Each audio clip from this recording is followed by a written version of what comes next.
Hello, everyone.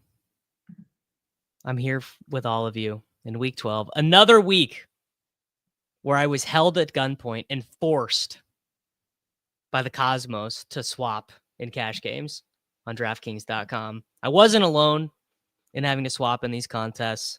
We're going to get into that and much more in the week 12 Gillcast. It's Short King summer, dude. It just feels like no one in fantasy sports ever learns anything. Does he mistime it, or is Brock Bowers just a grown man? Brock Bowers is just a grown man. Dare I say, Rich, football might be back. In the words of Lane Johnson, this offense looks constipated. It's Short King summer. So sometimes when you lose, it's not your fault. You played good and you didn't get there. I'm gonna be real, guys. I mostly played bad today, I think. I'll be interested to see what Nate's post contest stuff has. But man, this is how bad my day was, guys. This is how bad my day was. Josh Jacobs was my most drafted player in the underdog games. Like, I had him the highest scoring player of the slate. No one scored more points than him. He was my most drafted player. I did not even come close to generating a profit in those games. Like, not even a sweat. Like, not even close. So that's how it's going over in this neck of the woods. Boys, how we doing? Not great, Davis. I feel like the people, I mean, it's week 12. I think the people deserve some old school Davis Mattek tilt. You need, buddy, you need to let it out. You need to stop with this, like, kind of cool, like, I won, I lost. You know, it's all just part of the process. Man, you got deep dick this week. You need to throw something.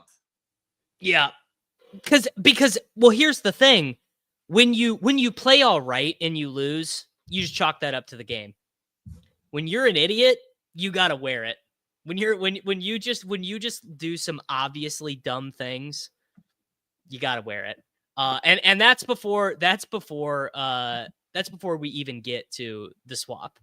Cause, like, I don't know how you guys feel, but like, cash is what it is. Like, the cash is I would not play cash games if it was not for this show. Like, if we did not do this show, I would be retired. Yeah. So still think of how much we make from doing the show, and then how much we lose from doing cash. Not sure it's worth it. I mean, the amount of money. There's still an edge in cash games. It's not like NBA. It's not like NBA where it's like everybody's just trading it. There's still an edge to be had. There's an edge. There's an edge in people like us not playing Luke SCHOONMAKER, dude. Let me tell you. Just look in the obvious. It's if Davis. Okay, let's just get into it. Let's get in. Let's pull the teams up. All right. Here's my idiot shit, and we're gonna get into it. But just look at the ownership, if you will, next to Travis Kelce in the Gillcast. 100% owned. Boys, we have lost our way. We let Davis Allen warp the psyche of who we are as men. We looked at Luke SCHOONMAKER, 10 targets last week, a team leading 10 targets for Luke SCHOONMAKER last week. We looked a gift horse. Not only did we look a gift horse in the mouth, we punched a gift horse in the mouth with Luke SCHOONMAKER. Travis Kelce, I will say this. Kelce was a much better play than trying to make Hunter Henry happen again.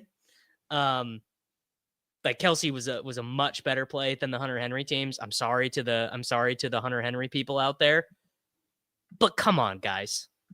What are we doing? What are we doing not playing SCHOONMAKER? Well, I mean, this is very on brand for Nate. Nate is going to sit there in his little cave and be like, you know what I'm going to do? This is where I get the leverage. I play Travis Kelce over SCHOONMAKER, and that's where I make all the money. And it's like, do we just pay $5,800 for Kansas City's tight end 2, the decrepit one? And here's what really tilts the shit out of me. I'm going to be real honest with you guys. I almost just played McBride. I almost straight up. Sammy, that would have been a you move. That would have been the you move. To get back to its roots.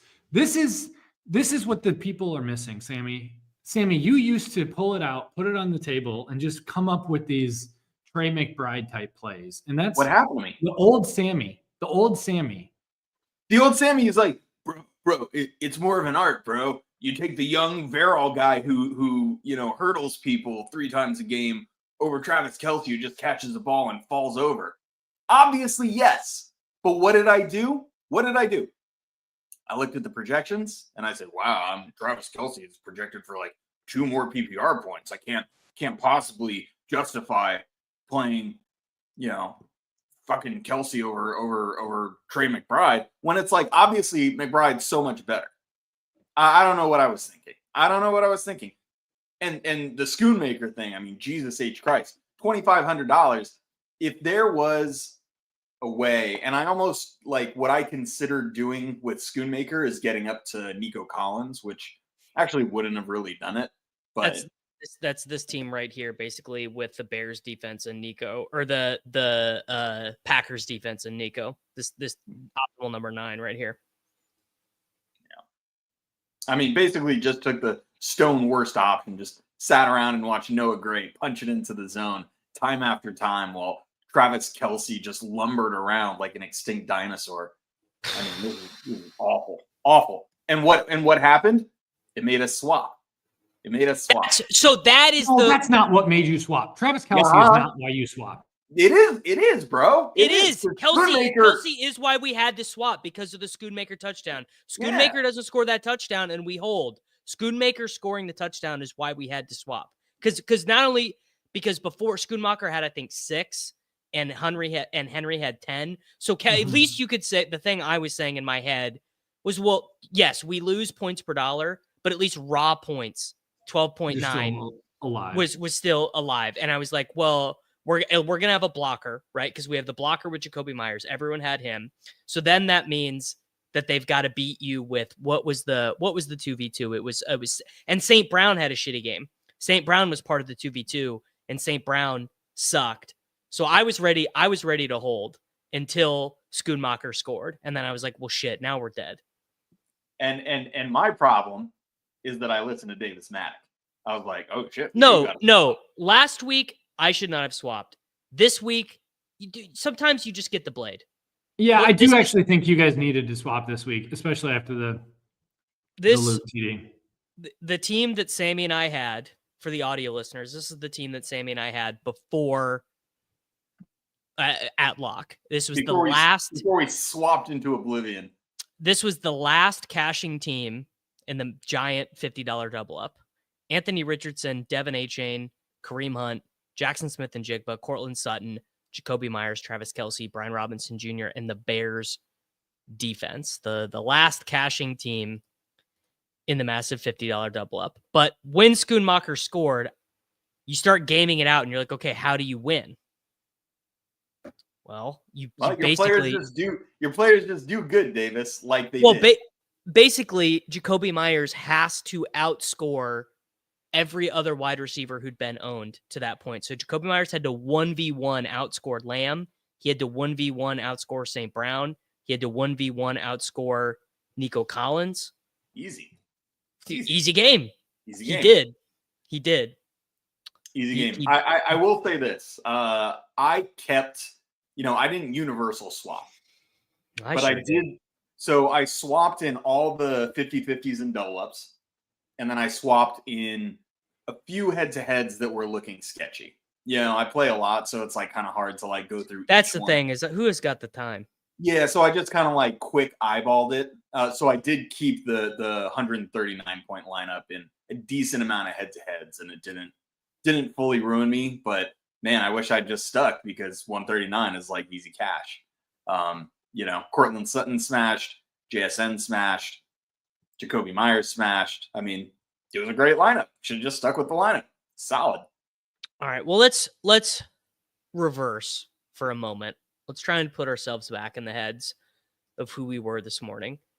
Because interestingly, none of us did play the quote unquote optimal team, because none of us played Henry. None of us played this Lamb team. None of us played James Conner. And perhaps most interestingly of all, none of us played the Buccaneers defense, which ended up being giga owned. Wanted to play the Buccaneers defense. Well, of course. What was the optimal? Like, what was the top ETR team? 140.96. Anthony Richardson, Devin Achane, Kareem Hunt, CeeDee Lamb, Cortland Sutton, Jacoby Myers, Hunter Henry, Brian Robinson Jr. in the Buccaneers defense. What we did, I can't imagine playing CD in cash. Correct. So what we did was we swapped out Lamb for Jackson Smith and Jigba. We swapped out Henry for Kelce, and we swapped out the Buccaneers defense for the Bears defense. What Nate did, something very similar, ended up being a 2-point difference. He played Calvin Ridley instead of Jackson Smith and Jigba. He played the Dolphins defense instead of the Bears defense. I think that's fine. Basically, I don't have an opinion on if that was good or bad. Why did you do that, Nate? Well, I mean, I think the ceiling on that team is higher. Both the Dolphins D and the Ridley side of that. I mean, I think that JSN probably has a higher floor, but I think that Ridley just has a chance, I mean, of just being the volume monster for that Tennessee team. And I thought with Seattle being fully healthy, JSN is like the second, third, potentially fourth option if it turns into a running game. So I don't know. I just felt like much better about the overall ceiling of those two plays. I thought the Dolphins defense had a much higher ceiling going up against Drake May and the Patriots team too. So yeah, I mean, I think probably it wasn't like a leverage that I was like, this is my leverage for the week. I feel great. But it was like, I like this swap off what I thought was going to be the most owned chalky team. Yeah. And so, you know, we had the 2v2 where we went JSN and then the Bears. And, you know, for me, I mean, ceiling is absolutely a consideration, but I do think in the last couple of weeks, JSN has shown a pretty high ceiling, and not to say it's probably as high as Ridley's, because Ridley's kind of alpha dog since DeAndre Hopkins left.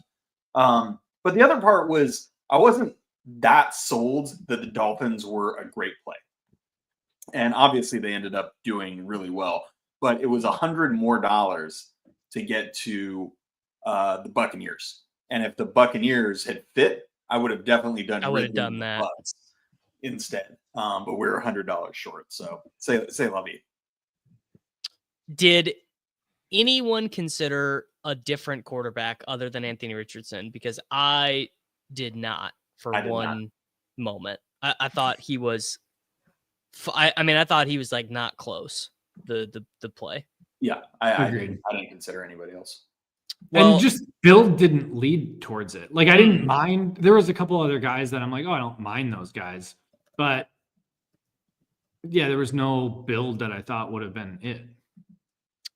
I guess I don't even know what you would have even wanted to do. I guess some people probably rolled out DeVito. Sammy, I'm surprised you didn't consider DeVito for a moment or two. Just like, oh, you got to jam in. Yeah, I'm a sick pup, but not that sick. And you know, the reality is what does the extra money do for you? You know, I'm going to get up to like the high price guys on the slate. You know, is like Amon-Ra, and Amon-Ra is having a really good year, but it's actually kind of the opposite of last year. Last year he was this massive volume monster, but this year he just scored touchdowns in a bunch of games. He is not getting 10, 12 targets a game. They're not doing that with him. So I didn't really feel like paying up for him at all. I did consider paying up for Nico because he was like 7.6. So if I had gone high, I think it would have been Nico Collins. You know, Justin Jefferson is playing in Chicago in the cold. Chicago's pass. I can't even talk about Justin Jefferson anymore, dude. Justin Jefferson I had on a sick team that was like, ugh, what I would have done for a Justin Jefferson explosion. I mean, this has to be just like seasonal wise, the nut worst run out for you, Davis, where the wide receiver heavy builds have just like structurally been not great. And then you also made this massive stand where you took Justin Jefferson over Jamar Chase in every spot. You know, just it's not great. No. Although something I'm going to rehash this, mate, but man, so something. This is kind of this holiday season. it's kind of neither here nor there. I don't know what happened today, but I'm advancing like 7 more Best Ball Mania teams than I was this morning. I think because Mahomes finally generated some points. If I had to guess, is it because Worthy went 4 for 61? No, I think it's because Mahomes. It's probably Caleb, actually. Caleb had a 6. Oh, no, and DJ Moore. DJ Moore had like 25 or something. Yeah, all of my Bears teams finally started moving a little bit. Keenan went off. Okay, let's do the running backs. So again, to be honest, the A-Chain, like an undiscussable lock, basically. Yep. Yeah, just first guy in. Hunt. I mean, look, if you use projections to generate lineups and you place any value in projections, I don't really know how you get off that, right? I mean, he like just raw points. So not even value. These are just ETR raw points. 5th highest running back projection of the slate, more than Connor, more than Jacobs, more than Gibbs, more than Taylor, more than Montgomery, like just a jam, you know. Yeah, the straight up points over Jahmyr Gibbs may need to be recalibrated. Well, I mean, it doesn't. Hunt's workload is incredible. It's very good. He just sucks. He will just never break off like a 20+ yard touchdown, whereas Gibbs is like a 3-2 dog to do it in any game. But right. I do agree with what you're saying. Hunt was the first guy in for me, and I played him in all tournament lineups also, just because, his projected workload for the price was unassailable on the slate. So, but he's fat and slow and dust. I saw this highlight. Well, it was a highlight from Kareem Hunt's rookie year. And he looks when he was on the Chiefs, and he looks so much different, dude. He's fast. He's got burst. Yep. And then you see this decrepit ass on the field now, and you're like, Jesus H. Christ, like not great. But he didn't smash, obviously, because the touchdowns went through Mahomes today. So it is what it is. But yeah, he was definitely a lock. Yeah, I think it was both Achane and Hunt were, I think, the 2 top ones. I did look at some Connor, but there was just no build that I liked with him. But I don't think that Robinson was not on those guys' tier. It was just Robinson from a price standpoint worked. No, he just fit. Yeah, like and every running back all season is smashed against the Cowboys. Against Dallas. So of course Brian Robinson gets hurt on his first carry and gets like 3 points or whatever. I thought it was about to be an all-time moment where Brian Robinson got hurt, came back, and like literally mini-mened his way into a 3-touchdown game. Like, and then they come out from half. I mean, it's just like classic football. You go into the locker room at half and you sit down for a little while, and your ankle stiffens up or whatever. Yeah, it stiffens up, and your adrenaline starts dropping, and you're like, actually, coach, actually, this shit hurts, dude. This hurts worse than getting shot. I mean, the Brian Robinson thing, like I did play him. The Sims and projections it's so funny because like I really liked Josh Jacobs. Like Josh Jacobs was like my most drafted guy in Underdog, and I really liked Bucky Irving. I played a couple Bucky Irving teams and stuff, but it's just like you sit there and you run the Sims and like you kind of, I don't know, you do lose the feel of the game a little bit when you're just sitting there just like clicking fucking optimize and simulate so many times. And I ended up with more Brian Robinson than I intended and less Josh Jacobs specifically. Well, you can just never, if you want the simulator to give you your positive feedback loop, you literally can never put in a guy who's got that like it hates. negative rating. Yeah. You just can't do it. So you cannot make, for example, a good Marvin Harrison Jr. lineup. Now that's actually true. So the Sims that actually somehow Marvin Harrison ended up being way overowned. So someone's simulator product must have been suggesting him. Yeah, I mean he was projected for like no points on ETR. So I don't know how that happened. I think he was like 20% owned in tournaments. It was insane. I believe. I mean, I don't know why I believe. I can literally just look it up. I have it pulled up right now. I think they had him projected for 10.5 points, 11.93 points. Like literally like a Greg Dortch ass projection for Marvin Harrison. And he doesn't even hit this generous projection. All right, what else is interesting about these lineups? I mean, let's talk about Schoonmaker. So like I feel pretty confident that had Davis Allen not happened last week, had we not literally, I mean, I can't speak for you guys. I feel pretty confident. Speak for yourself here. Whatever Davis is about to say, I do not stand by. I just feel like if I didn't just live out the $2,500 tight end roller coaster, I'd probably just roll out Schoon. Mental weakness. Yeah. Kelce being 5,800. 5,800. I'm just like, I look at that and I'm like, this dude is priced like he's Dallas Goedert. Like, come on. Okay, this is a bad take from Davis. Travis Kelce was a good play. Travis Kelce. I'm not saying he wasn't, but Schoonmaker was better. No, he was not. Schoonmaker was not better. The three best plays were Kelce, Henry, Schoon. Schoon was the third worst by far. Henry was not. I think Schoonmaker, like his touchdown makes it seem like he was a decent play. Schoonmaker is like a 4 or 5 target guy in this spot. Where I'm about to check his routes right now, so hold your tongue. Buddy, Kelce legitimately. If Ferguson was 2,500, he'd be a lock, wouldn't he? No. Kelce legitimately, if this Noah Gray variance didn't happen, Kelce legitimately could have put up 30 points in this game. Kelce had like 8 to 10 targets in a spot where we knew Mahomes was going to be able to pass effortlessly.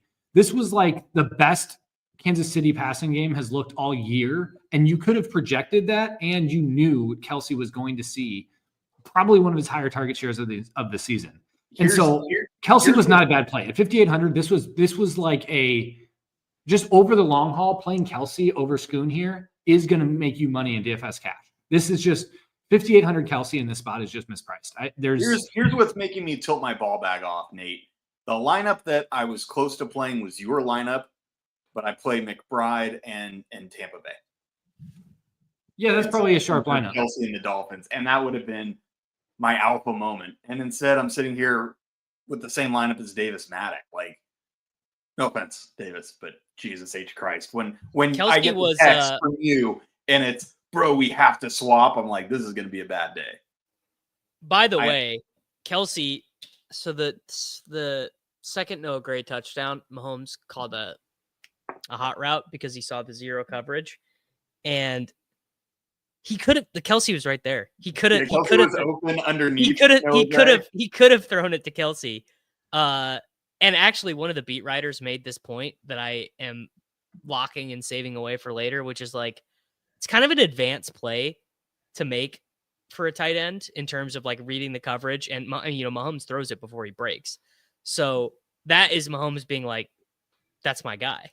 Being like, I trust that guy. I want to give this guy a chance to make a play, which is like, yeah, Kelce was right there, but maybe that's telling us something that Kelce was right there. And yeah, the difference between Noah Gray and Kelce is once Noah Gray catches the ball, he's going to run into the end zone. He's going to keep running. He doesn't going to fall down.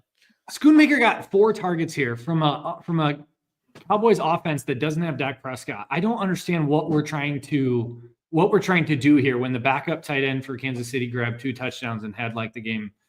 No, I think the more egregious over Schoonmaker is playing Kelce over McBride because Sammy, this is like a no ball take though.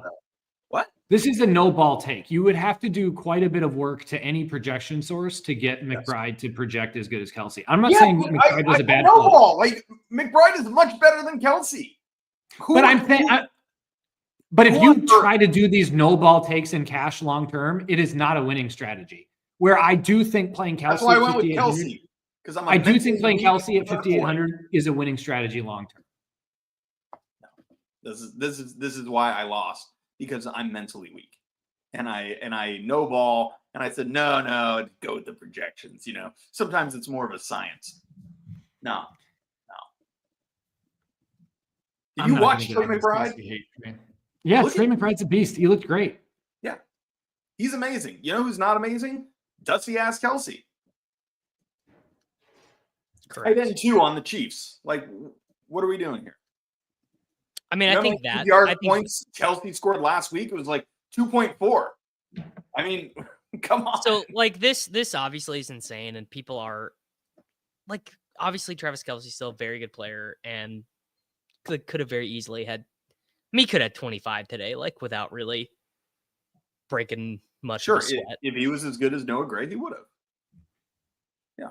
I mean, Noah Gray, the play that Noah Gray scored on, that was what I thought I was getting when I was playing guys against the Panthers, just like a defense that just had forgotten the basic concepts of coverage. Was like when Noah Gray caught the ball, there were more Chiefs on the screen than there were Panthers. There were like 3 Chiefs on the screen and not a Panther to be found. And he just waltzes into the end zone. I was just like, what is going on, dude? And I really, of course, when it's a tight, somehow it's just always this with a tight end on red zone. When they flip back to it, you always think it's going to be your tight end that scores. Well, why you wouldn't always, you always do.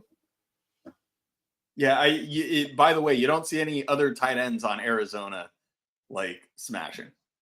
Yeah, Sammy, I'm not disagreeing with your take. I think that's a sharp no ball take. I just think I don't know what Davis is doing. Davis is just being mentally soft. And so is the chat. The chat sitting here. Well, okay. The chat. These men. Let me tell you, these men are not to be trusted. The men in the Gillcast chat are not to be reasoned with. They're emotional. They're pounding their chest because they beat Sammy and I after we swapped off the nuts. It's just they are very riled up. It's almost Thanksgiving. Underdog has their contests out with no rake. Like these people are these are kids on Halloween right now. You gotta excuse them. Trying to pretend to play Luke Schoonmaker and his 4 targets in an inefficient Cowboys offense over Travis Kelce at 5,800 long. Hey, dude, they scored 33 points today. So I don't know how inefficient they are, brother. Did not cover, by the way. They did not cover. I mean, I guess the funny thing is if Jayden Daniels' projection had been slightly better, Jayden Daniels would have been the guy we all would have played, and we would have been tilting the very matter that our faces are created from would have been melting off watching Jayden Daniels in that first half, and he ends up getting to 33 points. It was insane. The end of that game was just like that touchdown to McLaurin was like, what are the Cowboys doing? Perhaps the most unjustified 33 points a quarterback has ever gotten. And I mean that very respectfully. Yeah, I mean, Jayden Daniels is good, but he had fuck all going in a half. And then just like gets the cheapest, most nonsense touchdowns down the stretch. And everything just went perfect. I was definitely playing against Jayden Daniels in multiple seasonal fantasy matchups today. All these people in chat, I'm just okay. This point per dollar rack. You gotta ignore them. I'm telling you, these are not serious people, dude. You gotta ignore them. You gotta ignore them. This game is not a points per dollar vacuum, people. You have to build a lineup, and when the wide receivers are Amon-Ra and CeeDee Lamb that you're paying up for, that is not value. That's the thing. Nate, talk about why Amon-Ra and CeeDee were not good plays. Because this isn't you're passing up on Jacoby Myers, you're passing up on Cortland Sutton, you're passing up on these guys who are going to get significantly better volume for way less price. And so I understand that a points per dollar Luke Schoonmaker might look better than Kelce, but when you actually build a lineup and you're overall trying to jam in as much expected production as possible, the points per dollar metric fails you. And so CeeDee Lamb and Amon-Ra, all these guys that were getting ownership, or Tyreek, like Jacoby Myers legitimately had like 15 targets, a 28% target share, a whopper of 76. I mean, he had 28 DraftKings expected points. Cortland Sutton was right there with like 20 something. I mean, these guys are those are the best values on the slate. And then you jam in the high price running backs that are going to get the workload. This is not a points per dollar game that we play. And I think people convince themselves by like doing these weird metrics of like, oh, but 4x your salary or 5x your salary. Build a lineup, look at the overall expected production, and see what the ways to do it is. Honestly, Brent, same. I also know that I wouldn't like him if I met him For real. Yeah. So from my vantage point, CeeDee Lamb was coming out very well from a median projection standpoint, and I did not want to play him in cash, not because he can't succeed with Cooper Rush back there. I think clearly he can, but his ceiling. He's Wandale Lamb now. Yeah, Wandale Lamb, right? His ceiling is significantly capped. If you're going to pay upwards of $7,500, $8,000 for a receiver, any player, they need to have outcomes where they can hit the bonus and score a touchdown. That's the thing. The people who played Lamb or St. Brown or whatever, I actually get the thought process. I really do. Yeah. Because it's like, oh, I have all this salary. Like, I can play Schoonmaker.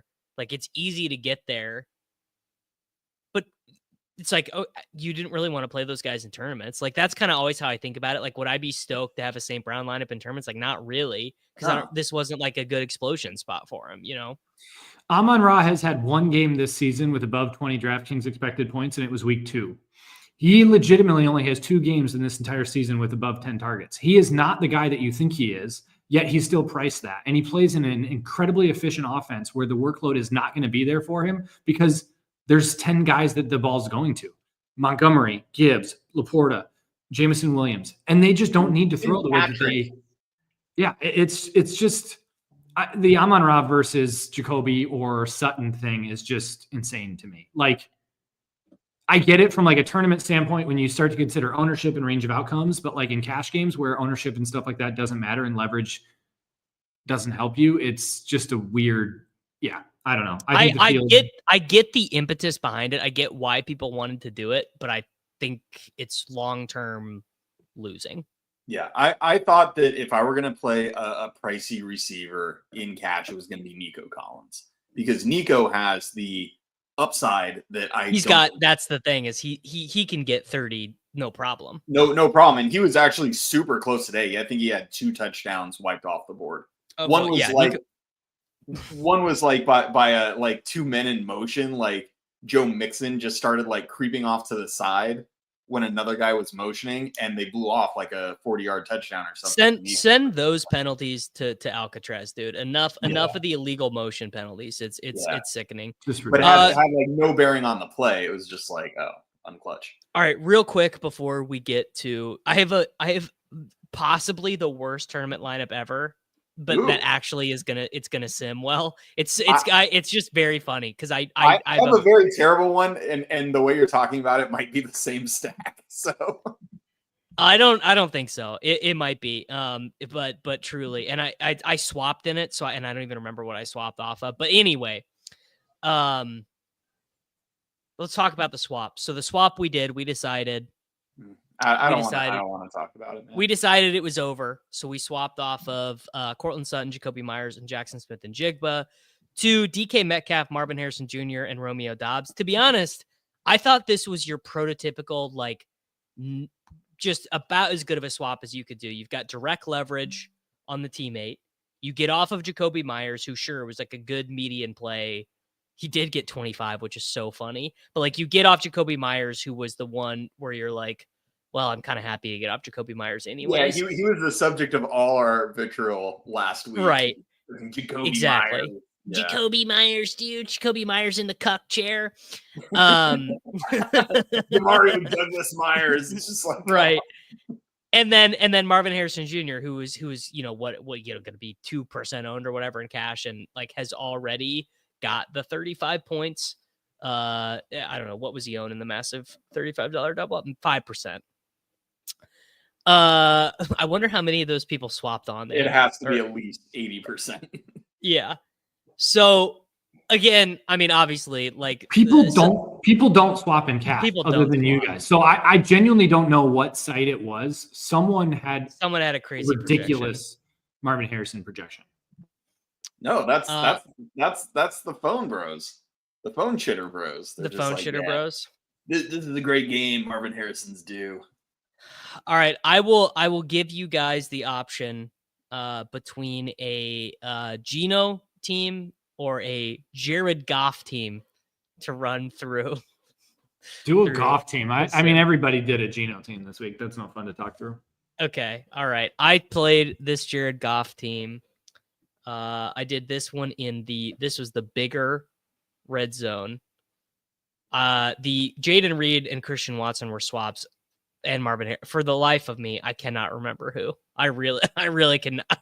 that was 4 hours ago. Around what, 2:00 Central Time, you just black out and start swapping. I just start swapping. I just start blasting. Maybe if I start typing it into the sim, I will remember. Okay. I did like the Goff stuff because he was cheap, or no one played him despite the Super Smash last week. No one played him. He was 6% owned in this contest. I stacked him with, who did I stack him with? Oh, I got the wrong tab up. I stacked him with Gibbs and Laporta. Gibbs came in lower than I thought he would. 12% on Gibbs. I mean, didn't that feel a little bit low? Actually, probably, Nate, from your perspective, that's probably high. You're probably like, bro, just play A-Chain. Well, tournaments are interesting with Gibbs because I can't remember who it was that made this point, but all of the industry projections around Gibbs and Montgomery are relative, like the median projections are not really accounting for the ceiling of one of those in-game injuries. All the other running backs that are priced near those guys, that project near those guys, really can't have anything happen in-game that makes their ceiling explode that way. So most of these other guys, their median projection is actually closer to like 75% of their outcomes, where Gibbs, his median projection is actually probably close to like 50 or below. And so I think his ceiling is worth probably 13% in cash games or in tournaments. Yeah, I think you're right. Okay, 17%. Look at that last place. Well, that's the sim knows ball. The sim knows ball because your team scored less than 80 points.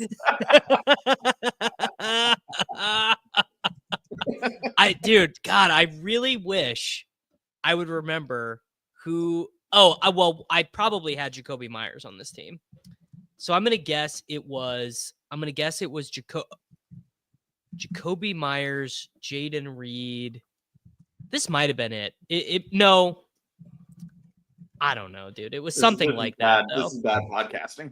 Is bad podcasting. The team in the end was Jared Goff, Jahmyr Gibbs, Kareem Hunt, Marvin Harrison Jr., Jayden Reed, Christian Watson, Sam Laporta, Brian Robinson Jr., and the Buccaneers defense. I'm actually pretty happy with like all the ownerships that I got on all those guys. Jayden Reed was one of my favorite tournament plays, period.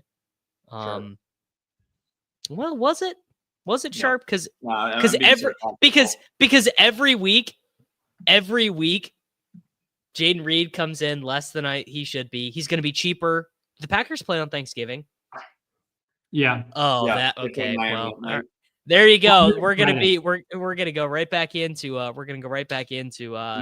we're not. My lineup had great sim ROI, and then it's. Buddy, it is once again Dontavian Wicks season. Oh, because Dobbs got concussed. Yeah. No, because then, dude, Wicks will be Reed will be the sharp play. He'll be leverage on Dontavian Wicks. Yeah, tough. I mean, it feels like I legitimately hallucinated these 30-point games that he had.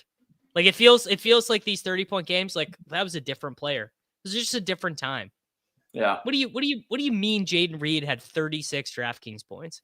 Can't possibly be true. So in one of my longstanding keeper leagues, there's this boner vein in there who traded, like after like 3 weeks, he traded AJ Brown in a deal, and the centerpiece was getting Jayden Reed back. And we roasted him in the chat, and man, he defended himself, but there's no defense for this. There's no defending that. Nate, do you have your stuff up? Can you run this or no? Well, I don't know what tournament this is. I had like the SPY pulled up, so I don't have this one. This is the huge red zone. Big red zone. Yeah, I didn't play this one specifically, but the Marvin Harrison Jr. ownership, it's going to sim out terribly post lock. I mean, his just overall Arizona stuff got a ton of steam. Arizona stuff ended up being, I mean, arguably probably the worst place to go. Just with ownership. This is true. One of Jayden Reed's 30-point games just on a soccer field in a different country. People do forget. That is really true. And I would also say I think the Laporta steam is terrible. Like 11% Laporta. No, I think you play Laporta when you're hoping 3 to 5 here. And he was the Michael Leone flag plant. So I played right into that. Yeah. What can you do? I'm clutch. All right, Sammy, you go next. What contest do you want to run? So Big Spy. I'm gonna run 2 teams though, because I'm gonna run like the one I put in the Spy, and then I also have maybe a worse team than yours, Davis. And you guys are gonna laugh at this team, so I'm gonna have to put it on the pod. But this one was predictably an Arizona stack. It was Kyler Murray. Well, yeah, dude, you had to jam these in, brother. Yeah, I just had to do it. All right. Kyler Murray, Trey McBride. Bring it back with Jackson, Smith, and Jigba. Do you think this was the 3 most common players rostered together in tournaments? Absolutely. Where do you get your ideas? Brian Robinson, Kareem Hunt. Wow. Don't worry, it'll get a little weird. This is a real Mensa lineup, buddy. All right. Eat my balls. There is some moonshots coming in. Bucky Irving, what's up? DJ Moore, what's up? DJ Moore, great play. I played a couple with him. Yeah. Tyreek Hill and the Bears defense. All right, I'm gonna guess this sims out pretty good, actually. I'm gonna guess 33% sim ROI. I'm gonna guess a negative. 11%. 11%. Yeah, I mean it's just too chalky. I don't think this is too chalky at all. I think this struck a nice balance. So yeah, I actually like this team a lot, Sammy. Okay, so McBride came in at 12%. DJ Moore came in at 7.8. Bucky Irving only 11.1. Where I thought basically what I did on most of my tournament lineups that did not include Achane is play Tyreek Hill. And it kind of is what it is. But looking at Tyreek Hill's ownership, 30%, it looks like I was not alone in that thought. So yeah. That's not what I was looking for. No, every person who plays these contests, who creates their lineups by hand, was playing it. Tyreek Hill. Yeah. So okie dokie, I'm an idiot. Just the way she goes. Yeah. This one actually did cash. Put up 145. So thanks, Bucky Irving and DJ Moore. Okay, now you guys got to get the Joker lineup. This was in the big red zone. The 4,000 for the 45. Correct. Okay, let's see it. So I was somewhat confident that I would take this one down with this lineup. Sure. It is Brandon Allen. Oh, dude, come on! You didn't play Brandon Allen lineup. You don't know ball. That's right. Christian McCaffrey. Sammy, I played this lineup in a different contest, basically. Deebo Samuel. Okay, I didn't do that. Sammy's just going all.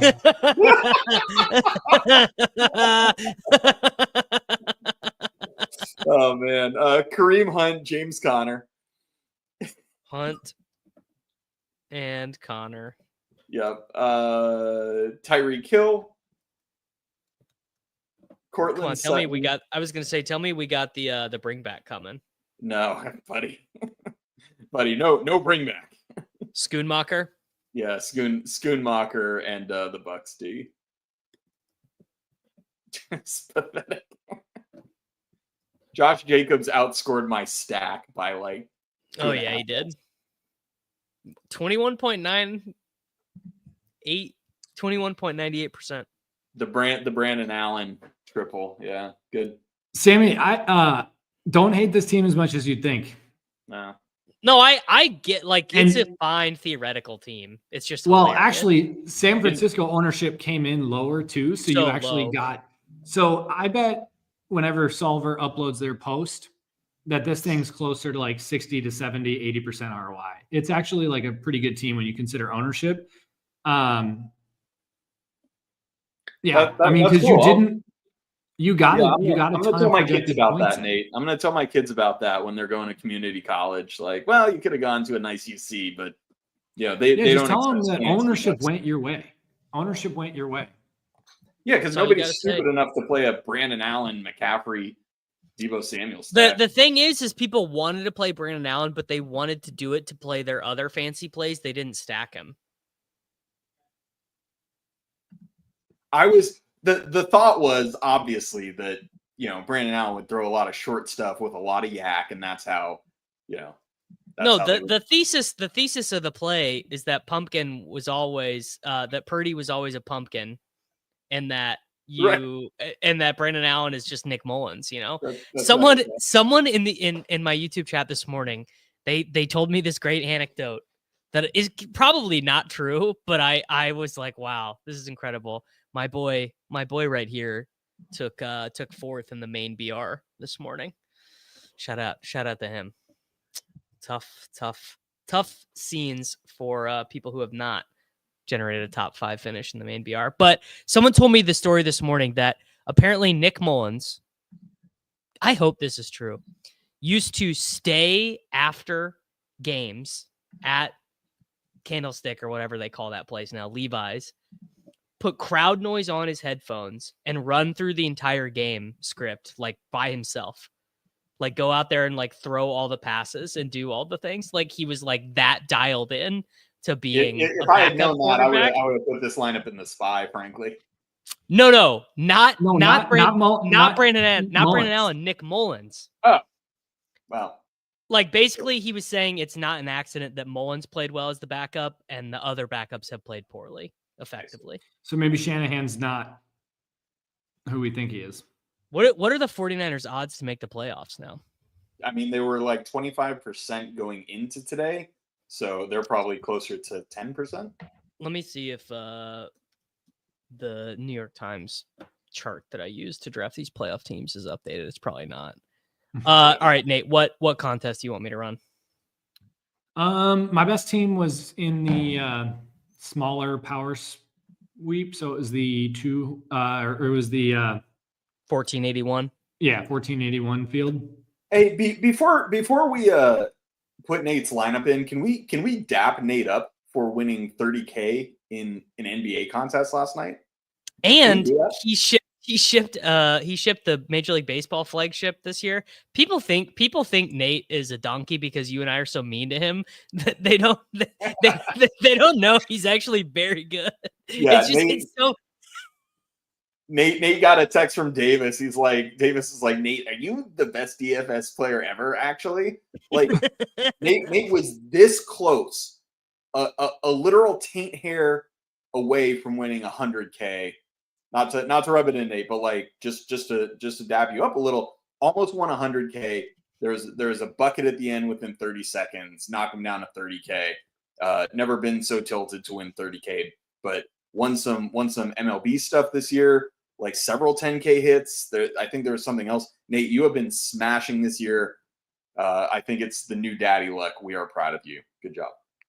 Thanks, man. Appreciate it. Yeah, that 30K from 100 on a bucket with a minute and a half was tilting. But I tuned in to Establish a Million and heard Leone describe someone losing $1 million on the uncalled offensive interference, and I was like, oh, my sweat's not as bad. So there's always someone who runs worse. All right, so my best team was in the power sweep, the 200K power sweep, and it's probably not going to sim pre-lock well because I think most sites over projected Jacoby's ownership.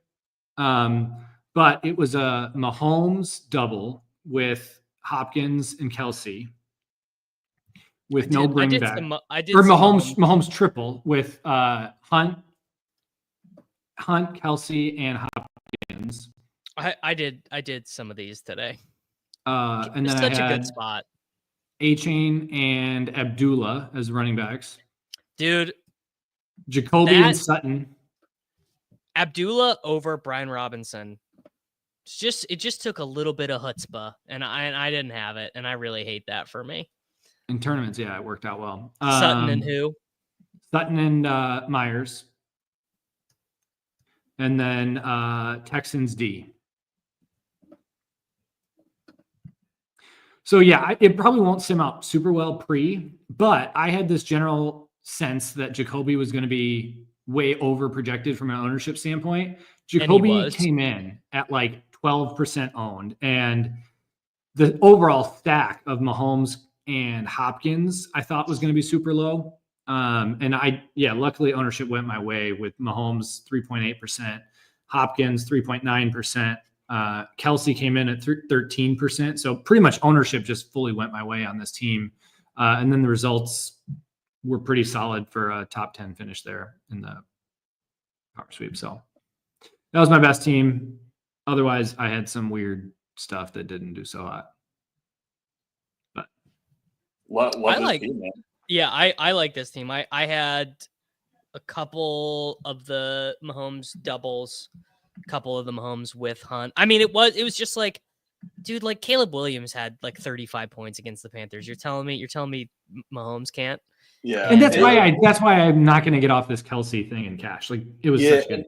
And I'll say this, the thing I like about playing DeAndre Hopkins, so Hopkins really hasn't gone up to like a full snap share since he's gotten onto the Chiefs. Like he's kind of like hovered around like 50 to 60%, something like that. And maybe it'll stay that way, but there is a distinct possibility that 1 week here, he just like becomes a full-time guy. Like he's just like the guy.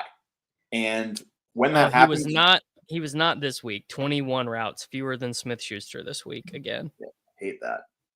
I wonder why they're doing it. I mean, maybe they know he's like decrepit, but a combo of like they don't want him to have to block too much, and the Andy Reid offense is pretty complicated. There's a reason why Rashee Rice was their best player and didn't start playing. I mean, he didn't really start playing full snaps until like now, to like week 12 or 13. It's just there's a lot going on.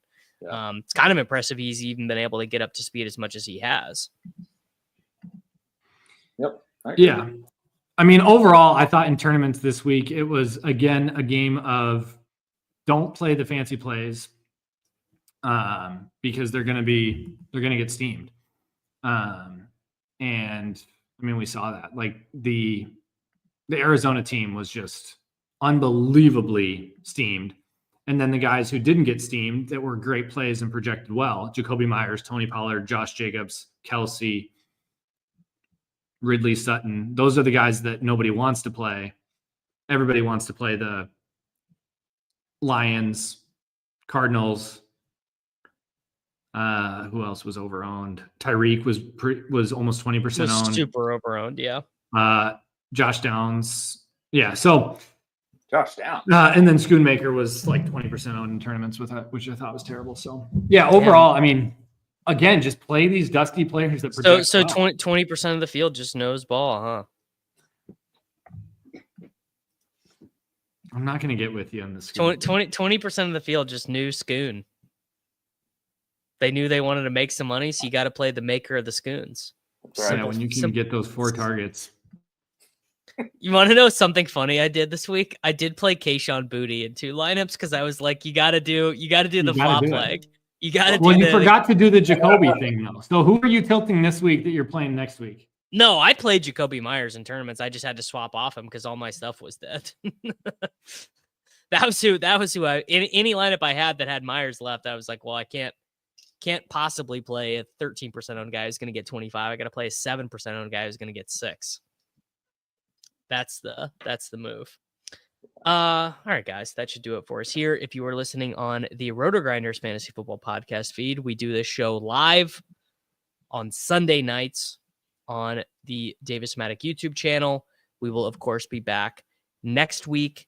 The Thanksgiving schedule for all the stuff on this channel is a little bit up in the air, but we will get that figured out. And hope everyone has a great week. If you're traveling, be safe and Show some respect to Jacoby Myers. It's Short King Summer, dude. It just feels like no one in fantasy sports ever learns anything. Does he mistime it, or is Brock Bowers just a grown man? Brock Bowers is just a grown man. Dare I say, Rich, football might be back. In the words of Lane Johnson, this offense looks constipated.